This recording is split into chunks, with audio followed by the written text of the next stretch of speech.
La technologie, oui, donc le numérique, mais aussi l'homme et ses valeurs, c'est-à-dire d'une certaine façon l'humanisme.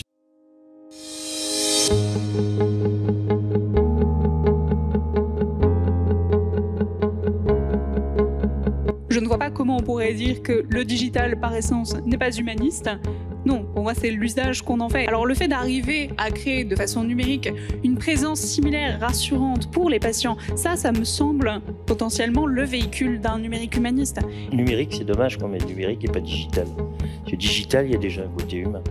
C'est qu'un outil, c'est ce que les gens vont en faire qui sera utile. Et c'est des facteurs qu'il faut arriver à bien cerner pour rendre la télémédecine, non pas la rendre, mais la mettre en conformité avec les principes généraux de la bioéthique médicale.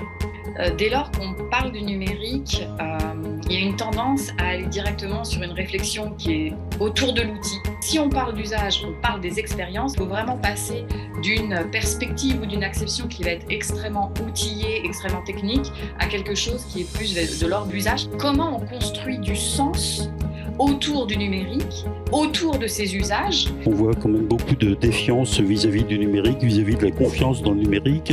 Donc il y a quand même un travail de pédagogique très important à faire pour véhiculer le bon message.